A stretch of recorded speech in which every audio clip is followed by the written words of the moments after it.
எது வந்தா நம்மளுக்கு பிரச்சனை இல்லை. அவ்வளவு சிரமத்தையும் அவங்க தாங்குறாங்கன்னா அல்லாஹ் குர்ஆன்ல சொல்றானே, லா யகாஃபூன லௌமத்த லாயிம், பழிக்கக்கூடியவருடைய பழி சொற்களுக்கு அவர்கள் ஒரு காலத்திலையும் அஞ்ச மாட்டார்கள். மூமினுடைய பண்பு, அந்த பண்பை இந்த ஜாபிர் அவங்க பெற்றிருக்கிறாங்க. இது நம்மளுக்கு வேணும், ஒரு பாடம். எவ்வளவு பெரிய துன்பங்கள் வந்தாலும் நம்முடைய ஈமானை அது அசைச்சு பார்த்து விடக்கூடாது. அந்த துன்பம் தான் நம்மளிடத்தில் தோல்வி அடைந்து ஓடணுமே தவிர, அந்த துன்பங்கள், பிரச்சனைகள், சங்கடங்கள், வார்த்தைகள் அல்லது கேலி சித்தாந்தங்கள் எது வந்தாலும் நம்முடைய கொள்கையை அசைச்சு பார்த்து விடக்கூடாது. என் கொள்கை மறுமையை நோக்கி உள்ள கொள்கை, ஏக ரப்புல் ஆலமீனை நோக்கி போகின்ற பயணம். இதை நினைச்சு பாருங்க, நமக்கு எவ்வளவு பெரிய பிரச்சனை வந்தாலும் அது கால் தூசிக்கு சமம்.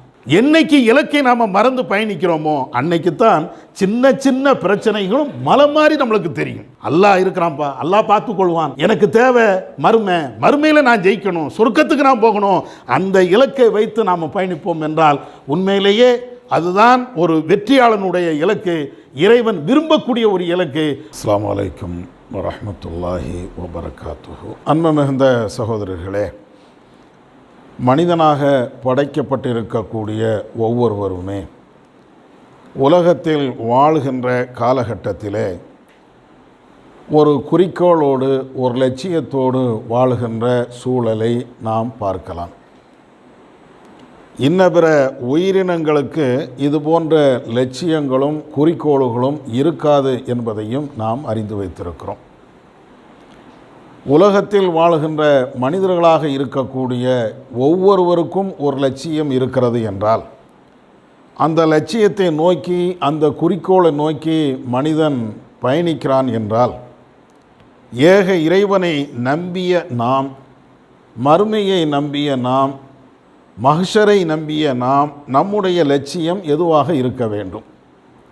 எந்த குறிக்கோளை நோக்கி நம்முடைய வாழ்க்கை பயணத்தை அமைத்து கொள்ள வேண்டும்?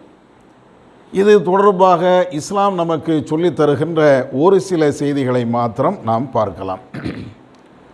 திருமறை குர்ஆனிலே அல்லாஹ் சொல்லி காட்டுகிறான், யா ஐயுஹல்லதீன ஆமனு மை யர்தத்த மின்கும் அன் தீனிஹி, நம்பிக்கை கொண்டவர்களே, நீங்கள் ஏற்றிருக்கக்கூடிய இந்த மார்க்கத்தை விட்டு யாராவது புறக்கணித்து விட்டால் அதனால் அல்லாஹ்வுக்கு எந்த பாதிப்பும் கிடையாது.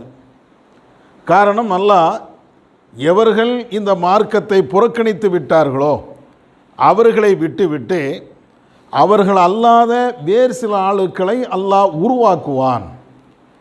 அப்படிப்பட்ட மூமின்களை அல்லாஹ் உருவாக்கி வைத்து, அந்த மூமினுடைய பண்புகளும் பண்பாடுகளும் எப்படி இருக்கும் என்றால், யுஹிப்பூனஹும், அவர்களை இறைவன் நேசிப்பான், மக்களும் இறைவனை நேசிப்பார்கள். அதோடு மாத்திரமல்லாமல் லா யகாஃபூன லௌமத்த லாயிம், இப்படிப்பட்ட இந்த மூமின்கள் பழிக்கக்கூடிய பழி சொற்களுக்கு அஞ்சவும் மாட்டார்கள். தாலிக்க ஃபதுலுல்லாஹ், இறைவன் வழங்கிய மிகப்பெரிய அருளாகும். யூதீஹி மையஷா, இது போன்ற அருளை தான் விரும்பிய அடியார்களுக்கு இறைவன் வழங்குகிறான் என்று அந்த வசனத்திலே இறைவன் சொல்லி காட்டுகிறான்.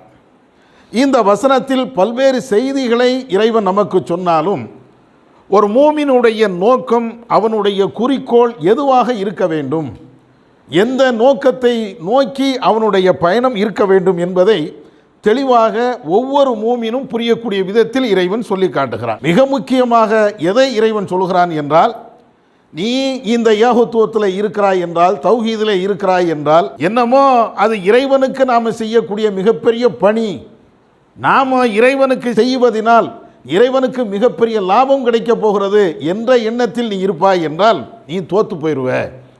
இறைவனுக்காக வேண்டித்தான் எல்லா பயணமும், எல்லா பணிகளையும் நாம் செய்கிறோம், அதில் மாற்று கருத்து கிடையாது. ஆனால் நாம் பணி செய்யவில்லை என்றால், இறைவனை நாம் வணங்கவில்லை என்றால், இறைவனை நாம் தொழவில்லை என்றால், இறைவனுக்காக வேண்டி தான தர்மங்களை நாம் செய்யவில்லை என்றால் இறைவனுக்கு மிகப்பெரிய நஷ்டம் ஏற்படும் என்று நீ நினைப்பாய் என்றால் அது தவறான ஒரு எண்ணம். இதைத்தான் இறைவன் சொல்கிறான். நீ என்னுடைய கொள்கை ஏற்றாலும் என்னுடைய கொள்கையை மறுத்தாலும் அதனால் எனக்கு எந்த லாபமும் கிடையாது. அதே நேரத்தில் இந்த கொள்கையை ஏற்று அந்த கொள்கையில் பயணிக்கக்கூடிய மக்களுக்கு இம்மையிலையும் மறுமையிலையும் மகத்தான ஒரு கூலி இருக்கிறது. இதை முதல்ல தெளிவுபடுத்துகிறார்.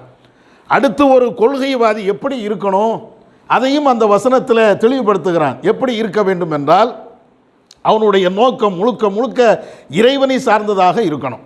இறைவனை சார்ந்ததாக இருக்கும் என்றாலேயே கண்டிப்பாக பல்வேறு நெருக்கடிகளை அவன் சந்திக்காமல் இருக்க முடியாது. நபிமாருடைய வாழ்க்கை, நபித்தோழர்களுடைய வாழ்க்கை எல்லாமே இதைத்தான் காட்டுகிறது. அதுக்காண்டி அல்லாஹ் என்ன சொல்கிறான்?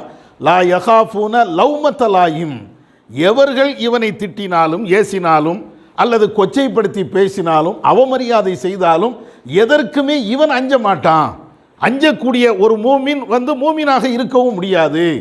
எவர்கள் எதை பேசினாலும் எனக்கு அதை பற்றி கவலை இல்லை, இறைவனை நோக்கி என்னுடைய பயணம், என்னுடைய குறிக்கோள் அமைய வேண்டும், இதை பற்றி தான் அவனுடைய சிந்தனையே இருக்கும் என்று இறைவன் சொல்லி காட்டுகிறான். நபிகள் நாயகம் ஸல்லல்லாஹு அலைஹி வஸல்லம் அவங்களுடைய காலகட்டத்தில் நடந்த ஒரு நிகழ்வை உபாதா எங்கக்கூடிய ஒரு நபி தோழர் தன்னுடைய தந்தை வழியாக அறிவிக்கிறார். புகாரி முஸ்லீமில் இடம்பெறுகின்ற ஒரு செய்தி. நபிகள் நாயகம் ஸல்லல்லாஹு அலைஹி வஸல்லம் அவர்கள் பல்வேறு நபி தோழர்களிடத்தில் உடன்படிக்கை எடுப்பார்கள். கொள்கை ரீதியான உடன்படிக்கை, வியாபார ரீதியான உடன்படிக்கை அல்ல, கொள்கை ரீதியான உடன்படிக்கை. அப்படி இருக்கும்போது இவர்கள் சொல்கிறார்கள், நபி அவர்கள் எங்களிடத்திலே உடன்படிக்கை எடுத்தார்கள். எதற்கு தெரியுமா? நாங்கள் எவ்வளவு கஷ்டத்தில் இருந்தாலும், மகிழ்ச்சியில் இருந்தாலும், அல்லது நல்ல நிலையில் நாங்கள் இருந்தாலும் அல்லாஹ் ரசூலுக்கு நாங்கள் கட்டுப்பட்டு நடக்க வேண்டும், இறைவனுக்கு மாறு செய்துவிடக்கூடாது என்று நபி அவர்கள் எங்களிடத்திலே உடன்படிக்கை எடுத்தார்கள். அப்படி உடன்படிக்கை எடுக்கக்கூடிய அந்த நேரத்தில் இன்னொரு விஷயத்தையும் ரசூலுல்லாஹ் எங்களுக்கு தெளிவுபடுத்துகிறாங்க. என்ன விஷயம்? எங்களுக்கு இந்த ஏகத்துவ பயணத்திலே ஏற்படுகின்ற பல்வேறு கஷ்டங்கள், துன்பங்கள், பிரச்சனைகள் எது வந்தாலும் அதை பற்றி நாங்கள் அலட்டி கொள்ளவே கூடாது. எங்களுடைய நோக்கம் இறைவனை நோக்கித்தான் போய்கிட்டே இருக்கணும், மறுமையை நோக்கி தான் எங்களுடைய பயணம் போய்கிட்டே இருக்க வேண்டுமே தவிர நம்மளை கிண்டல் அடித்தாலோ, கேலி பண்ணாலோ, அல்லது அவமரியாதையாக பேசினாலோ, நக்கல் பண்ணினாலோ, இது போன்ற என்ன பிரச்சனைகள் இருந்தாலும் எதையும் நாங்கள் அதை அலட்டி கொள்ளவே கூடாது என்றும் நபி அவர்கள் எங்களிடத்தில் உடன்படிக்கை எடுத்தார்கள். அல்லாஹும் குர்ஆனில் மூமினுடைய பண்பை பற்றி இப்படி சொல்லி காட்டுகிறான். நபி அவர்களும் நபி தோழர்களிடத்தில் உங்களுடைய குறிக்கோளை நோக்கித்தான் உங்களை பயணம் இருக்கணுமே தவிர உங்களுடைய குறிக்கோளுக்கு இடையூறாக பல்வேறு செய்திகள் வந்தாலும் அதை பற்றி நீங்கள் அலட்டி கொள்ளாதீர்கள். எல்லாத்தையும் ஒரு காதில் வாங்கிட்டு இன்னொரு காதில் விட்டுருங்க, அதை பற்றி எந்த சிந்தனையும் உங்களுக்கு இருக்கக்கூடாது, இப்படித்தான் வாழ வேண்டும் என்று நபி அவர்கள் எங்களிடத்தில் உடன்படிக்கையும் எடுத்திருக்கிறார்கள். இது புகாரில், முஸ்லீமில், ஏனைய நூற்களில் இடம்பெறுகின்ற ஒரு செய்தி. இது எல்லாம் நாம் அடிக்கடி கேள்விப்பட்ட ஒரு செய்தியாக இருந்தாலும் நபிகள் நாயகம் ஸல்லல்லாஹு அலைஹி வஸல்லம் அவர்களிடத்தில் இதுபோன்று உடன்படிக்கை எடுத்த நபித்தோழர்களில் பல்வேறு நபித்தோழர்கள் தங்களுடைய வாழ்க்கைகளை அமைத்திருக்கிறாங்க. அதில் ஒரு ஆள் ஜாபிர் இப்னு அப்துல்லா. அவரை போன்ற நபித்தோழர்கள், தியாகத்தின் உச்சகட்டத்தில் இருந்த நபித்தோழர்கள் சில ஆட்களை எண்ணி சொல்லிவிடலாம். அந்த அளவுக்கு, அதாவது அவங்களுடைய குறிக்கோளை விட்டு ஒரு காலத்திலையும் அவங்க தடம் புரண்டதே கிடையாது. எந்த அளவுக்கு என்றால், குடும்பத்தில் மிகப்பெரிய பிரச்சனை, பொருளாதார பிரச்சனை, கடன் பிரச்சனை, அல்லது சொந்த பந்தங்களுடைய பிரச்சனை, தகப்பனாருடைய பிரச்சனை, என்ன பிரச்சனை இருந்தாலும் இவருடைய வாழ்க்கையை நீங்கள் படித்து பார்த்தீர்கள் என்றால் இந்த வசனத்தில் அல்லாஹ் எதை சொல்லி காட்டுகிறானோ அப்படியே நடந்து காட்டினார். இந்த ஜாபிர் இப்னு அப்துல்லா அவருடைய தந்தை பேர் அப்துல்லா இப்னு அம்ர். ஆரம்ப காலகட்டத்தில் இஸ்லாத்துக்கு வந்த நபித்தோழர்களில் இவருடைய தந்தையும் மிக முக்கியமான ஒரு ஆள். அன்சாரி தோழர்களில் ஒரு ஆள் இவர் அப்துல்லா இப்னு அம்ர். ஆரம்பத்தில் அவருடைய நிலை என்ன அப்படின்னு பார்த்தீங்கன்னா, போர்க்களத்துக்கு ரசூலுல்லாஹ் அறிவிக்கிறாங்க. ஃபஸ்ட்டு போர் பத்ர் போர் எல்லாத்துக்கும் தெரியும். இந்த பத்ர் போர் அறிவிக்கப்பட்ட உடனேயே நபி அவர்கள்ட்ட முதல்ல பேரை கொடுத்தது இந்த அப்துல்லா இப்னு அம்ர். அவங்க தான் போய் என்னை நான் உள்ளே வாரேன் அப்படிங்கிறாங்க. ரெண்டாவது உஹது போர் நடக்கிறது, அதுலேயும் என்னுடைய பேரை நீங்கள் பதிவு பண்ணிக்கிட்டுங்க, நான் வாரேன் அப்படிங்கிறார். ஏறத்தாழ இந்த அப்துல்லா இப்னு அம்ருக்கு 9 பொம்பளை பிள்ளைங்க, ஒரே ஒரு ஆம்பளை பையன், அதுதான் ஜாபிர் இப்னு அப்துல்லா. 9 பெண் குழந்தைகள், ஒரே ஒரு ஆண் பிள்ளை. பத்ர் யுத்தம் முடிந்து போய்விட்டது. அடுத்த உஹது என்ற யுத்தம் வருகிறது. அந்த உஹது என்ற யுத்தம் வருகின்ற அந்த நேரத்தில் நாளை காலையில் உஹது மலை அடிவாரத்தில் போர் நடக்கப் போகிறது. நபி அவர்கள், நபி தோழர்கள் எல்லாத்துக்கும் உத்தரவு பிறப்பித்துட்டாங்க, போருக்கு வரணும் அப்படின்னு சொல்லி. தன்னுடைய பேரையும் பதிவு செய்துட்டார். மதீனாவை ஒட்டி தானே அந்த உஹது என்ற யுத்தம், இப்போ அந்த மலை இருக்கிறது, அங்கே தானே போகணும். அப்போ ஜாபிர் என்ன செய்கிறாருன்னா தன்னுடைய பிள்ளைகளை எல்லாம் அழைக்கிறாங்க. குறிப்பாக ஜாபிரை அணைக்கிறாங்க. ஜாபிரை கூப்பிட்றாங்க. காலையில் யுத்தம், இரவு நேரத்தில் ஜாபிரை கூப்பிட்டு, ஜாபிரே, எனக்கு பின்னால் அல்லாஹுடைய தூதரை தவிர உன்னைத்தான் நான் அதிகம் நம்பி இருக்கிறேன். நாளைக்கு போர் நடக்க போகிறது, யுத்தம் நடக்க இருக்கிறது. இந்த யுத்தத்தில் முதல் மனிதராக நான் ஷஹீதாக வேண்டும் என்று நான் விரும்புகிறேன். யார்கிட்ட? தன்னுடைய பிள்ளை இடத்துல என்னமோ வெளியூருக்கு போகும்போது பயண செய்தி சொல்லிட்டு போவோமா இல்லையா? அதே மாதிரி வெளிநாட்டுக்கு வரும்போது, பெரியம்மா நான் போயிட்டு வரேன், சாச்சி போயிட்டு வரேன் அப்படின்னு சொல்லுவோமே. இதே மாதிரி போர்க்களத்தில் உயிரை கொடுக்க போகிறாரு. உயிரை கொடுக்க போகின்ற அந்த நேரத்தில் தன்னுடைய மகனை அழைத்து விட்டு அவர் சொல்கிறாரு, பார்த்துக்க, நாளைக்கு நான் போர்க்களத்துக்கு போகிறேன், திரும்ப வருவேன் அல்லது வரமாட்டேன் அப்படின்னு கூட வார்த்தையை சொல்லலை. முதல் ஆளாக நான் ஷஹீதாகணும், அதுதான் என்னுடைய விருப்பம், நான் இறந்து போயிடுவேன் அப்படிங்கிறாரு. அவர் விட்டு விடலை. மகனை பார்த்து சொல்கிறாரு, உனக்கு தெரியும் எனக்கு 9 பொம்பளை பிள்ளைங்க, உன்னை நம்பி நான் விட்டுட்டு போகிறேன். எனக்கு கடன் இருக்கிறது, அதுவும் உனக்கு தெரியும். இந்த கடனையும் நீ தான் அடைக்கணும். நாளைக்கு நான் இறந்து போயிடுவேன். இந்த பொம்பளை பிள்ளைகளை பார்க்க வேண்டிய பொறுப்பும் என்னுடைய கடனை அடைக்க வேண்டிய பொறுப்பும் உன்னை சார்ந்தது, நீ தான் அடைக்கணும் அப்படிங்கிறாங்க. சின்ன பிள்ளை ஜாபிர் பெரிய வயதானவரோ பக்குவமான ஆளோ கிடையாது. அவருக்கு இன்னும் சொல்ல போனால் திருமணம் முடிக்கக்கூடிய வயசு கூட அந்த நெருக்கத்தில் கூட அவர் இல்லை. சின்ன பிள்ளையாக தான் இருக்கிறார். அதுக்காண்டி ரொம்ப பாலகன் நிலையில் இல்லை. ஒரு 16, 17 வயசு அல்லது 18 வயசு அதை மாதிரி வாலிப பருவத்தில் தான் அவர் இருக்கிறார். 9 பிள்ளைகளை கரை சேர்க்கணும், அவருடைய கடன் சுமையை அடைக்கணும். இவ்வளோ பெரிய பொறுப்பையும் தன்னுடைய மகன் மேலே விட்டுட்டு அவர் போர்க்களத்துக்கு போயிடுறார். போனாச்சுன்னா அவர் நினைத்தபடியே அவர் ஷஹீதாக ஆக்கப்படுகிறார். ஜாபிர் அவங்க போருக்கெல்லாம் போகலை. அதற்கு பின்னால் சில காரணங்களையும் சொல்கிறார். என்னுடைய தகப்பனார் தான் பத்ரி என்ற யுத்தத்திலையும் உஹது என்ற யுத்தத்திலையும் என்னை கலந்து கொள்ள வேண்டாம் என்று தடுத்து வைத்திருந்தார், அதனால நான் போகலை அப்படின்னு ஜாபிரை சொல்வார். அப்போ இந்த மாதிரி போர்க்களத்தில் போய் அவருடைய தகப்பனார் கொலை செய்யப்பட்டு அங்கே கிடக்கின்ற அந்த நேரத்தில் அந்த தகவல் ஜாபிருடைய வீட்டுக்கும் வருகிறது. போர்க்களத்தினுடைய ஒரு சட்டம் என்னவென்றால், யார் அந்த களத்தில் இறந்து விட்டார்களோ அவர்களை அங்கேயே அடக்கம் பண்ணிடணும். ஆனாலும் இந்த ஜாபிருடைய தகப்பனார் அப்துல்லா இப்னு அம்ர அவங்களுடைய பாடியை வீட்டுக்கு கொண்டு வரணும்னு விரும்புகிறாங்க. யார்? குடும்பத்தார்கள் எல்லாரும். ஏன்னா மதினா பக்கத்தில் தானே, இல்லை மதினாவுடைய ஓரம் தானே இது, அப்போ வீட்டுக்கு கொண்டு வரட்டுமே அப்படிங்கிறாங்க.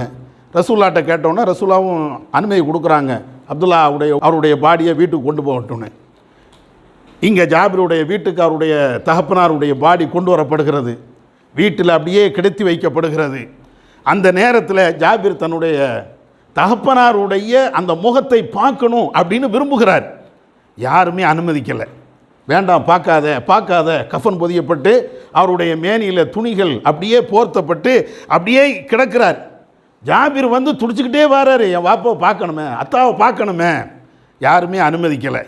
கடைசி ரசூலா வாராங்க. ஜாபிர் வந்து ரசூலாட்ட இந்த கோரிக்கை வைக்கிறாங்க, என் தகப்பனாருடைய முகத்தை பார்க்கணும். ரசூலான்னு சொல்கிறாங்க, காட்டுங்க. அப்படி காட்டுனா அவருடைய முகம் அப்படியே சிதைக்கப்பட்டு ரொம்ப கொடூரமாக இருக்கிறது. ஜாபிரால் தாங்க முடியலை. ஏன்னா போர்க்களத்தில் கொலை செய்யப்பட்டார்ல, அவ்வளோ கொடூரமாக கொலை செய்யப்பட்டிருக்கிறாரு. ஜாபிரால் பார்க்கவே முடியலை. இதுக்கிடையில் அந்த அப்துல்லா இப்னு அம்ருடைய உறவுக்கார பெண், ஒரு பெண்மணி அப்படியே அழுகுறாங்க, ஓங்கி சத்தம் போட்டு அழுகிறாங்க.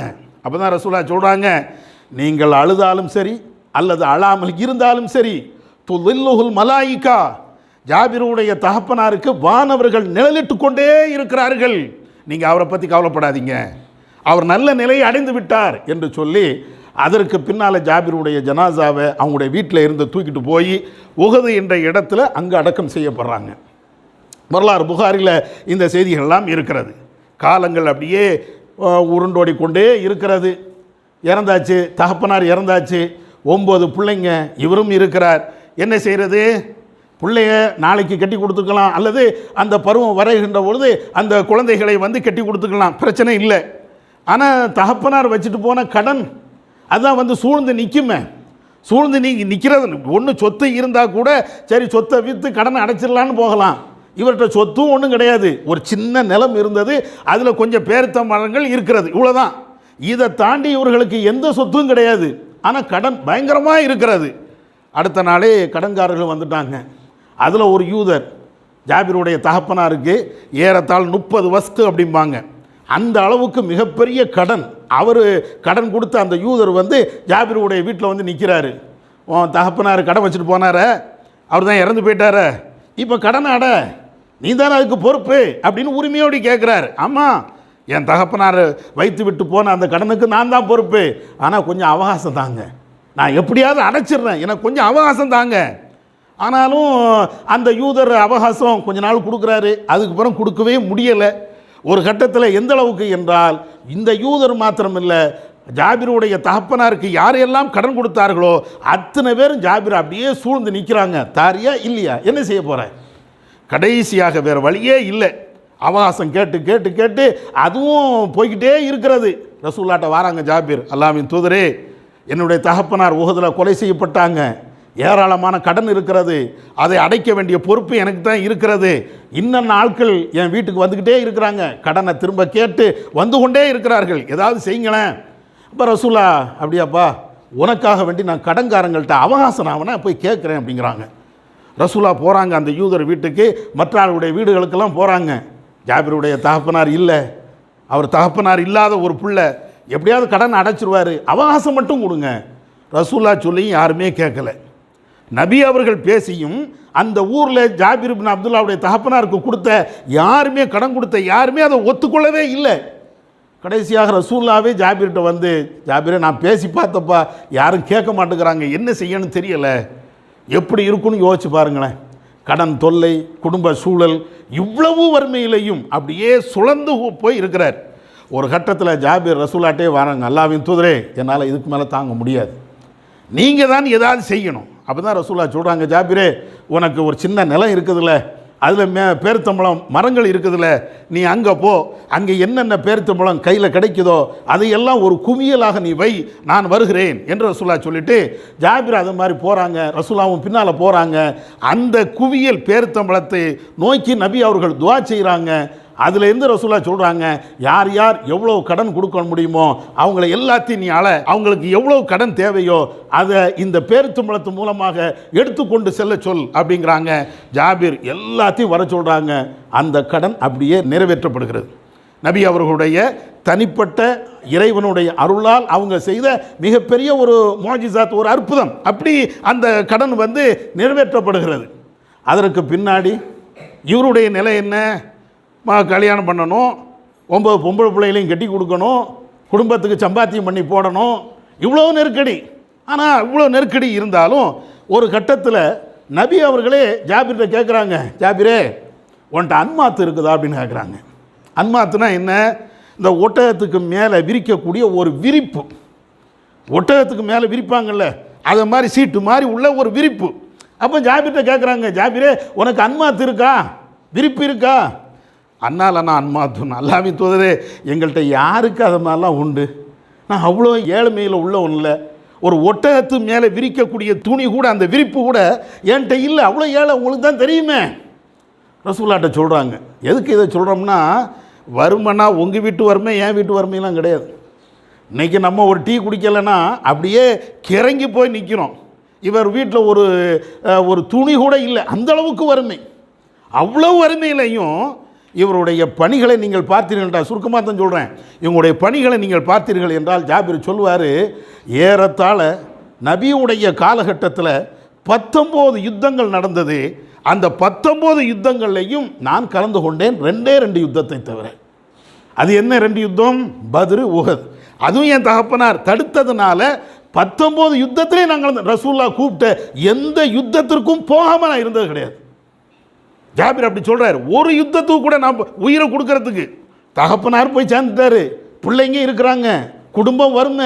அதில் ஒரு கட்டத்தில் ஜாபிர் அவங்க சொல்லுவாங்க, ரசூலுல்லாவும் ஜாபிரும் போர்க்களத்துக்கு போயிட்டு திரும்பி வருவாங்க. ஜாபிருடைய ஒரே ஒரு ஒட்டகம், அவருக்கு உள்ள ஒரே ஒன்று சொத்து என்றால் அந்த ஒரு ஒட்டகம்தான். அந்த ஒட்டகமும் என்ன ஆகிப்போச்சு தெரியுமா? போர்க்களத்துக்கு போயிட்டு திரும்ப வரும்போது அங்கே அது படுத்துக்கிடுது. ரசூலுல்லாஹ் ஜாபிர்கிட்ட கேட்குறாங்க, என்ன ஜாபிர் உன் ஒட்டகம் என்ன? ஆமையார சொல்லலாம், அது கொஞ்சம் சண்டித்தனம் பண்ணுது. அப்படியோ? ஒன்றும் இல்லை, நீ ஏன் ஒட்டகத்தில் ஏறிக்க, நான் உன் ஒட்டகத்தை நான் ஏறி வாரேன். யார ரசூலுல்லாஹ், எனக்கே வெக்கமாக இருக்குது. அவர் சொல்கிறாரு, ஏன் ஒட்டகமே அது ஒன்றுமே லாய்க்கு இல்லாத ஒன்று, அதில் போய் நீங்கள் நீ ஏறப்பா, ஏன் ஒட்டகத்தில் நீ ஏறப்பா ரசூல்லா. கடைசி என்ன ஆகி போச்சுன்னா, அந்த ஒட்டகத்தை ரசூல்லா ஒரு குத்து குத்துறாங்க, அது கம்பீரமாக எஞ்சி நிற்கிது. உடனே ஜாபீர்கிட்ட ரசூல்லா கேட்குறாங்க, ஜாபீரே இந்த ஒட்டகத்தை என்கிட்ட வித்துடுறியா? இதை எப்படியா ரசூல்லா நான் விற்கா? அப்பவும் சொல்கிறாரு, ஏன்னா அது ஒன்றுக்குமே லாய்க்கில்லாத ஒன்று, அங்கே படுத்துக்கிடுது. நம்ம ஊரில் இந்த ஓட்ட பைக்கும் பம்மா இல்லையா, அது மாதிரி ஒட்டகம் ஓட்ட பைக்கு இது எப்படி ஓட்ட முடியும்? இல்லை எனக்கு நீ விலைக்கு தந்துறேன். சரி நீங்கள் விலைக்கு கேட்குறிய வச்சுக்கிடுங்க அப்படின்ட்டார், வித்துறாரு. ரசூல்லா அந்த இடத்துல பணமும் கொடுக்கலை. ஆனாலும் அந்த ஒட்டகத்தை எடுத்துகிட்டு ரசூல்லா வராங்க. ஜாபீர் ரசூல்லாவுடைய ஒட்டகத்தில் ஏறி அவங்களும் ஊருக்கு வந்துட்டாங்க. ஊருக்கு வந்த உடனே, மதீனாவுக்கு வந்த உடனே ஜாபீர்கிட்ட வந்து அவங்களுடைய சிறிய தந்தை அல்லது பெரிய தந்தை அந்த மாதிரி உள்ள ஒரு ஆள் ஜாபீர்கிட்ட கேட்குறான், ஜாபீரே உன் ஒட்டகத்தை எங்கப்பா? பைக்கில் வந்தால் கேட்போம்ல, உன் பைக் எங்கே? அவர் கேட்குறாரு. அப்போ இவர் சொல்கிறாரு, அதை விற்றுட்டேன். வந்தது கோவம் அவருக்கு. ஓன்ட்ட இருந்தே ஒரு ஒட்டகம், அதையும் விற்றுட்டு நீ என்னடா செய்ய போகிற? அவர் கேட்குறாரு, கடுமையாக திட்டுதாரு. ஒரு ஒட்டகம், அதுவும் ஒட்டகம் தான், சரி இருக்கட்டும், அதையும் விற்றுட்டேன்னா உன்னுடைய பிழப்புக்கு நீ என்ன செய்வ அப்படின்னு காட்டவுடனே இவர் ஒன்றுமே சொல்லலை. அவ்வளோ வறுமையிலையும் அவர் வாழ்ந்துக்கிட்டே இருக்கிறாரு. கடைசியாக ரசூல்லா மதீனாவுக்கு வந்ததுக்கு பின்னாடி பிலால்கிட்ட சொல்லி, பிலாலே ஜாபீரை வர சொல்லுங்க அப்படிங்கிறாங்க. ஜாபீர் ரசூல்லா மதீனா மஸ்ஜித் நபவிக்கு போகிறாங்க. அங்கே ரசூல்லா வந்து கேட்குறாங்க, ஜாபீரே உன் ஒட்டகம் வாங்கிட்டேன், இன்னும் இருக்குது கரையும், நான் வச்சுக்க அப்படிங்கிறாங்க. அந்த காசு கொடுக்கணும்ல, ரசூல்லா காசை கொடுக்குறாங்க. ஜாபீரும் வாங்கிடுறாங்க. வாங்கினோன்னே ரசூல்லா சொல்கிறாங்க, என்ன இருக்குது உன் ஒட்டகத்தையும் கொண்டு போ அப்படிங்கிறாங்க. விலைக்கு வாங்கினது சரிதான், இருந்தாலும் அவருடைய வறுமை இருக்கா இல்லையா, ரசூலா என்ன செய்கிறாங்கன்னா இந்த ஒட்டகத்தையும் வச்சுக்க காசையும் வச்சுக்க, ரெண்டையும் வச்சுக்கிட்டு போப்பா. ஆனாலும் அவர் ரசூல்லாவில் தாராங்க, அரசாங்கம் கொடுக்கும்போது வாங்கி கொள்ளலாம் தானே, அப்படியே வாங்கிட்டு அவர் வந்துடுறாரு.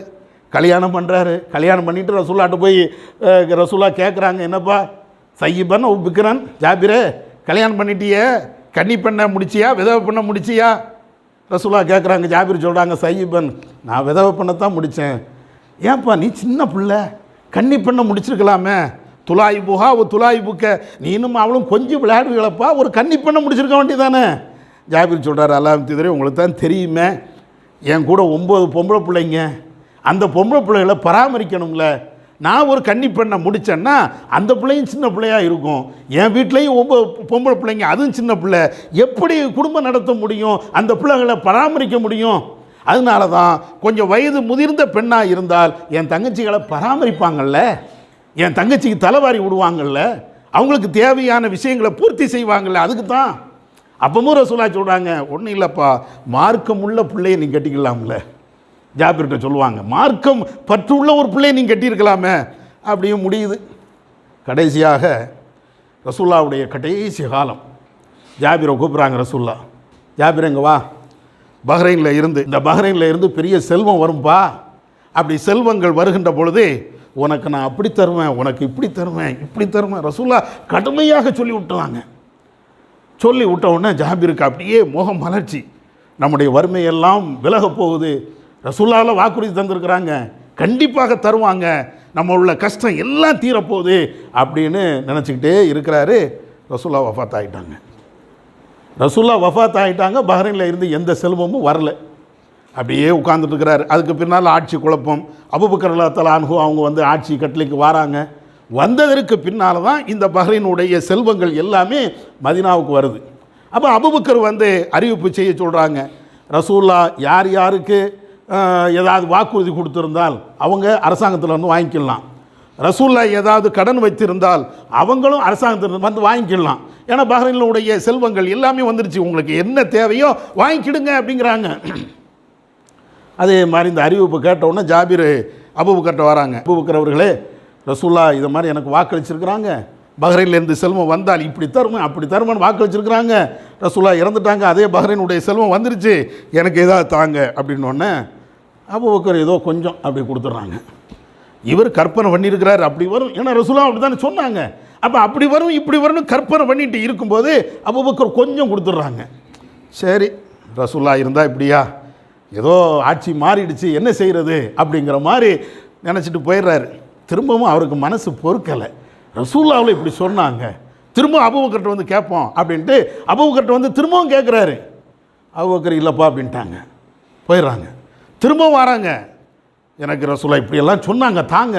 இல்லை, கடைசியாக 3ஆவது தடவை வந்து இது ஜாபிர் வந்து அபூபக்கர்ட்ட கேட்குறாங்க, அபூபக்கர் அவர்களே, நபி அவர்கள் சொன்னதுனால தான் நான் உங்கள்கிட்ட வந்து கேட்குறேன். ரசூலா இப்படி தருவேன் அப்படி தருவேன்னாங்க, ஆனால் நீங்கள் என் விஷயத்தில் கஞ்சத்தனத்தை நீங்கள் கடைப்பிடிக்கிறவங்க போல் தெரியுது. எல்லாத்துக்கும் நீங்கள் வாரி வாரி கொடுக்குறீங்க. ரசூலா எனக்கு இப்படி சொன்னாங்க, நான் சொல்கிறேன், என் விஷயத்தில் மட்டும் நீங்கள் கஞ்சத்தனம் காட்டுதீங்களோ அப்படின்னோன்னா அபூபக்கர் அவர்களுக்கு ரோஷம் வந்துருச்சு. ஜாபிரே, உன் விஷயத்திலேயே நான் கஞ்சத்தனம் காட்ட போகிறேன். எப்போ அங்கே வா, நான் இருக்குது, எதனால் நீ எடுத்துக்க. 500 திர்ஹத்தை அவர் எடுக்கிறார். அபூபக்கர் சொல்கிறாங்க, ஜாபிரே இன்னும் எடுத்துக்க, இன்னும் எடுத்துக்க, உனக்கு எவ்வளோ தேவையோ எல்லாத்தையும் எடுத்துக்க, நான் உன் விஷயத்தில் கஞ்சத்தனம் காட்ட மாட்டேப்பா, நான் தரக்கூடாதுன்னு அப்படின்னு எண்ணத்தில் நான் உன்ட்ட சொல்லலை அப்படின்னு அபூபக்கர் சொன்ன உடனே அவங்க எடுத்துகிட்டு போகிறாங்க.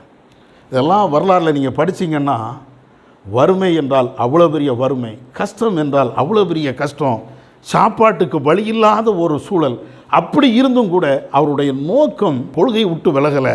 அந்த மறுமை என்ற அந்த சிந்தனை அது இருந்ததுன்னு வைங்களேன், எவ்வளோ பெரிய அயோக்கியர்கள் நமக்கு ஆட்சியாளராக இருந்தாலும் சரி, அதில் எவ்வளோ பெரிய துன்பங்கள் நமக்கு ஏற்பட்டாலும் சரி, நோக்கம் சரியாக இருக்கும் என்றால், நாம் உடைய இலக்கு கரெக்டாக இருக்கும் என்றால் எதை பற்றியும் கவலைப்பட மாட்டோம்.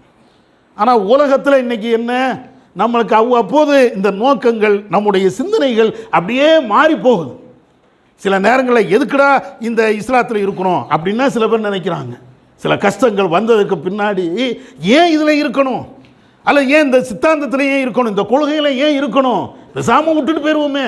ஒரு சின்ன தலைவலி வந்தால் பாடில்லை, ஒரு சின்ன மரணம் ஏற்பட்டால் பாடில்லை, அவ்வளவு நிலை வந்தாலும் அப்படியே ஈமான பாதிக்கக்கூடிய அளவிற்கு பேசுகின்ற மக்களை எல்லாம் இன்னைக்கு பார்க்குறோம். ஏன், அந்த இலக்கு நம்மளுக்கு இல்லை, லட்சியம்னு ஒன்று இருக்கணுமே, அந்த லட்சியம் இல்லை. ஜாபிர் வந்து அப்படி நடக்கிறாங்க அப்படின்னா எல்லாமே என்ன வந்தாலும் சரி, எவ்வளோ கஷ்டம் வந்தாலும் சரி, எவ்வளோ பிரச்சனை வந்தாலும் சரி, நம்ம சொர்க்கம் போகும்பா, சொர்க்கத்தை நோக்கி நம்முடைய பயணத்தை அமைச்சுக்கிடுவோம், எது வந்தால் நம்மளுக்கு பிரச்சனை இல்லை. அவ்வளவு சிரமத்தையும் அவங்க தாங்குறாங்கன்னா அல்லாஹ் குர்ஆனில் சொல்கிறானே, லா யஹாஃபூன லௌமத்த லாயிம், பழிக்கக்கூடியவருடைய பழி சொற்களுக்கு அவர்கள் ஒரு காலத்திலையும் அஞ்ச மாட்டார்கள். மூமினுடைய பண்பு, அந்த பண்பை இந்த ஜாபிர் அவங்க பெற்றிருக்கிறாங்க. இது நம்மளுக்கு வேணும், ஒரு பாடம். எவ்வளோ பெரிய துன்பங்கள் வந்தாலும் நம்முடைய ஈமானை அது அசைச்சு பார்த்து விடக்கூடாது. அந்த துன்பம்தான் நம்மளிடத்தில் தோல்வி அடைந்து ஓடணுமே தவிர, அந்த துன்பங்கள், பிரச்சனைகள், சங்கடங்கள், வார்த்தைகள் அல்லது கேலி சித்தாந்தங்கள் எது வந்தாலும் நம்முடைய கொள்கையை அசைச்சு பார்த்து விடக்கூடாது.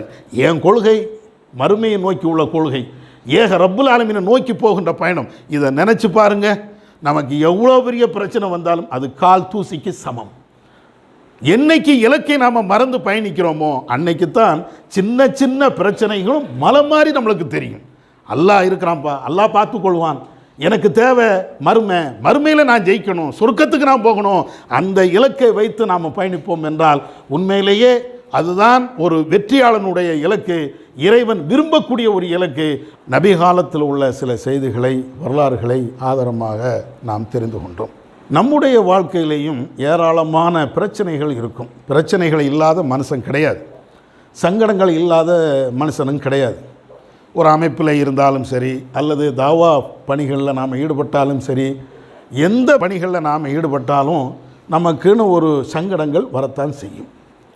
சில நேரங்களில் இந்த தாவா பணிகளை நாம் செய்கின்ற பொழுது, ஆஹா அவன் அப்படி சொல்லிட்டானே, இவன் இப்படி சொல்லிட்டானே, நோட்டீஸ் கொடுக்கணுமா, தாவாவுக்கு பண்ணணுமா, 4 பேருக்கு போய் குரானை கொடுக்கணுமா, போப்பா நம்ம வேலை என்ன, இங்கே எதுக்கு வந்தோம், சம்பாதிக்க வந்தோம், சம்பாதிச்சுட்டு பண்ணி போய்கிட்டே இருப்போம் இப்படின்னு ஒரு சில நேரங்களில் நம்மை அறியாமலேயே நம்முடைய உள்ளத்தில் செய்தான் விளையாடுவான். பல்வேறு பிரச்சனைகள் உலகத்தில் பார்க்கத்தானே செய்கிறோம், பல்வேறு துன்பங்களை பார்க்கத்தானே செய்கிறோம். இது எல்லாம் பார்த்துட்டு எதுக்கு, ஒன்றும் வேண்டாம், ஏதோ தொழுதம்மா, நோன்பு வச்சோம்மா, சம்பாத்தியம் பண்ணோமா, பொண்டாட்டி பிள்ளைகளை காப்பாற்றினோமா, போய்கிட்டே இருப்போம். இது ஒரு மூமினுடைய இலக்கு அல்ல. தாவா பணியில் ஈடுபடுவது மூமினுடைய இலக்காகத்தான் இருக்கணும். தாவா பணிகளுக்கு இடையூறாக எது வந்தாலும் மூமினுடைய குறிக்கோளாக அல்லாஹ் சொல்கிறானே, அதிலிருந்து நம்ம விலகிடக்கூடாது. மூமினுடைய குறிக்கோளில் இருந்து நம்ம விலகிவிட்டோம் என்றால் தாவா பணியை கை விட்டுருவோம். யாருக்கு தான் கஷ்டம் இல்லை, தாவா பணி கை விட்டதுனால நம்மளுக்கு கஷ்டமே வராதோ, அல்லாஹ் உத்தரவாதம் தந்திருக்கிறானே. நீ நன்மையை ஏவி தீமையை தடுக்காதப்பா, ஒரு குர்ஆன் கிளாஸில் கலந்து கொள்ளாத, ஒரு பயான் நிகழ்ச்சியில் கலந்து கொள்ளாத, ஒரு நிகழ்ச்சி நடக்கிறது என்றால் அதுக்கு 4 பேருக்கு நீ அழைப்பு கொடுக்காத அப்படின்னு நாம் அப்படியே இருந்துட்டோம் அப்படின்னு சொன்னால் நமக்கு எந்த பிரச்சனையும் வராதா? நம்ம எல்லாத்துக்கும் தெரிஞ்சது தானே, மௌத்து என்னைக்கும் வரலாம். இங்கே இருந்த ஊருக்கு போகலாம் நம்ம நினச்சாலும் வரும், ஊரில் போய் நம்ம இறந்துடலான்னு நினச்சாலும் அல்லாஹ் விட்டா வைப்பான். என்னைக்கு மரணம் என்று நிர்ணயம் செய்யப்பட்டு விட்டதோ அதுதான். நீங்கள் டிக்கெட்டு விசா எல்லாத்தையும் எடுத்துகிட்டு அங்கேருந்து இங்கே கிளம்பி வரும்போது மரணமாக இருந்தாலும் அந்த இடத்துல தான் இறக்கணும். இல்லை ஊருக்கு போயிடுவோம், ஊருக்கு போய் எது நடந்தாலும் பிரச்சனை இல்லை அப்படின்னு நினச்சாலும் அல்லாஹ் இங்கே தான் மரணத்தை நிர்ணயம் பண்ணி விட்டான் என்றால் நம்ம ரூமை விட்டு ஒரு ஸ்டெப்பு கூட வெளியே போக முடியாது. அதனால் மரணம் எப்பவும் நம்மளை நோக்கி இருந்துக்கிட்டே இருக்கிறது. அதை மனசில் வைத்து கொண்டு எப்போனாலும் சாகத்தான் போகிறோம், எப்போனாலும் நம்ம ரூஹு எடுக்கப்படத்தான் போகிறது. என்ன ஒரு நாள் முன்ன பின்ன அவ்வளோதான். அதுதான் நம்மளுக்கு கொஞ்சம் அவகாசம் இருக்குதே தவிர பாக்கி நம்ம நிரந்தரமாக வாழ போகிறது இல்லை. அப்போ என்ன செய்யணும்? மறுமைதான். மறுமைக்காக வேண்டி நான் வாழ்கிறேன், அதுக்காக வேண்டி நான் ஏதாவது ஒரு நன்மையை செய்கிறேன், அதுக்காக வேண்டி ஒரு தாவா பணியை செய்கிறேன், அதுக்காக வேண்டி ஒரு 4 பேருக்கு இஸ்லாத்தை நான் எடுத்து சொல்கிறேன் என்ற இந்த விஷயத்துக்கு போகணும். நன்மையை ஏவி தீமையை தடுக்கக்கூடிய அது கடைசி வரை நமக்கு இருந்தால் ஈமானிய பலமும் வலுவும் நமக்கு இருக்கும். அதை விட்டுவிடக்கூடாது என்ற ஒரு பாடத்தை நம்ம பெறுவோமாக. வாஹிர் அல்ஹம்துலில்லாஹி ரப்பில் ஆலமீன். இஸ்லாம் மற்றும் சமுதாய செய்திகளை அறிந்து கொள்ள தமிழ்நாடு தௌஹீத் ஜமாஅத் யூடியூப் பக்கத்தை உடனடியாக சப்ஸ்கிரைப் செய்து கொள்ளுங்கள். மேலும் பெல் பட்டனையும் கிளிக் செய்து கொள்ளுங்கள்.